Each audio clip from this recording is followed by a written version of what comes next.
Y'all, it's this time of the year. It's time to get these lawnmowers ready for the fall. And the best thing to do with them, if you're going to store them, is I recommend getting Stay Builder or Seafoam or something like that.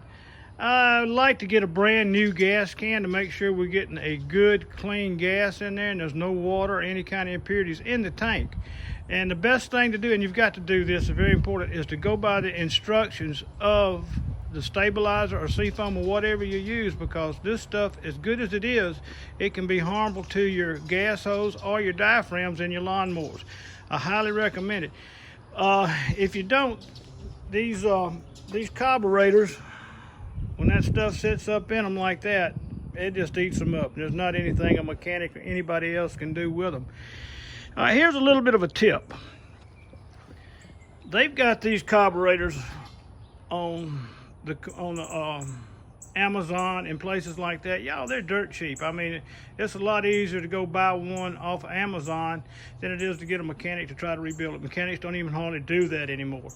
You can get online, and be careful buying online, but you get the parts number and you can come out all right. I like to buy online with somebody that has got a 1-800 number. Therefore, you got somebody on the desk that might be able to help you a little bit.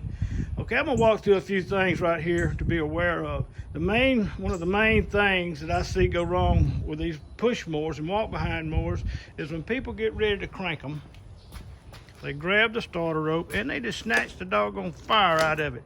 And what that does, that breaks these ears off on them. And that's a major problem with these little old throwaway lawnmowers. I mean, you know, you can get into a pretty good size repair bill on that. I'm not going to stay too long on that. If you're going to buy a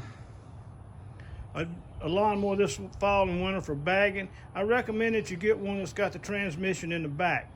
This one's got the transmission in the front. The reason I'm saying that is when this lawnmower gets full of leaves and it pulls up, it's got the weight in the back and it'll continue to grip and pull well. If you get one that's got the transmission in the rear, it gets light and it has a tendency to wear out the teeth on the front wheels, and this is what happens. If you can look real close, you can see that the teeth on these things are wore out. So I recommend if you're gonna be doing any bagging, I recommend you get one that's got a transmission in the rear.